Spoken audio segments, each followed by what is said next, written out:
Mayor Jerry Treñas ginmandoan ang TMTRO nga mag-obra sang traffic plan para masolusyonan ang problema sa trapiko. Samtang, mga tiglawas ng syudad sang Iloilo, opisyal na nga kandidata sa Miss Universe Philippines kag Binibining Pilipinas.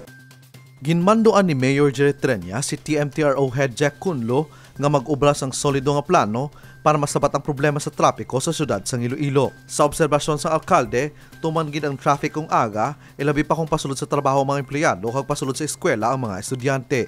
Traffic gid ang mga area sang Molo, Haro kag City proper. Pag-abot naman sa hapon, apektado naman ang mga kasubong nga distrito bangod sang kadamuon sa mga motorista kag mga sumalakay nga nagapauli o kung nagapagwa sa syudad sang Iloilo. Jack will be preparing a plan already which will be presented to me within the week. Imbitar kita, may traffic school dito sa UP. Imbitar kita to and then diraya ipaagit na sa usual procurement process. Kag may araman kita sa MMDA, I remember last time nga nakakadto di sila, we will invite them again. Sa pagtuon sang RASI nanungod sa mga problema sa syudad sang Iloilo, negative 12% ang nakuha ang grado sang trapiko sa syudad. Butang ang suno kay Mayor Jerry Treñas, importante gid ang training sa mga traffic aids, bangod hindi lamang pagpangdakop o kung enforcement ang ilang trabaho, kundi kalakip ang traffic management o kung pagdiriher sang trapiko. Sa piyakabahin, kung manubo ang grado sang traffic management sa syudad, mataas naman ang grado sang market development nga ginahimo sang lokal nga pungnuhan. Buot silingon, pabor ang mayora sa mga pamuluyo sa kauswagan dala sa mga pagpatukod sa moderno nga merkado publiko. Mataas man ang grado sa garbage collection sang syudad, sa din importante para sa mga Ilonggo ang papabilin sang katinlo sang syudad. Kevin Patrick Casipe para sa Level Up Patrol.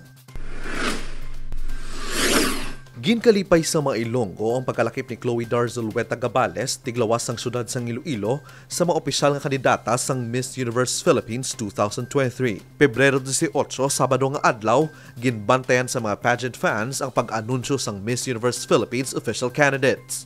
Sang Pebrero 8, ginkalanghagan man sa mga Ilonggo nga yara ang pangalan ni Tracy Lois Mangaran Bidua sang nagwa ang opisyal nga listahan sa mga nakasulod bilang kandidata sang Binibining Pilipinas 2023. Maduduman nga sang Enero 18 sa Coronation Night sang Miss Iloilo kabayan sang Dinagyang Festival, ginkoronahan si Chloe bilang Miss Iloilo First Runner-Up kag si Tracy bilang Miss Iloilo Second Runner-Up. Kag sa masunod nga adlaw, Enero 19, ginanunsyo sa sashing ceremony si Chloe bilang Miss Iloilo Universe kag si Tracy bilang Miss Iloilo Binibini. Sila ang nangintiglawas sang aton syudad sa ilang tagsa-tagsa ka mga screening kag subong nangin madinalagon bilang mga opisyal na nga kandidata sa mga nasambit nga pageants. Si Chloe kag Tracy ang bugalgid sang aton syudad kag baga pasimpalad agud dalon liwat sa Iloilo City ang corona. Kevin Patrick Casipe para sa Level Up Patrol.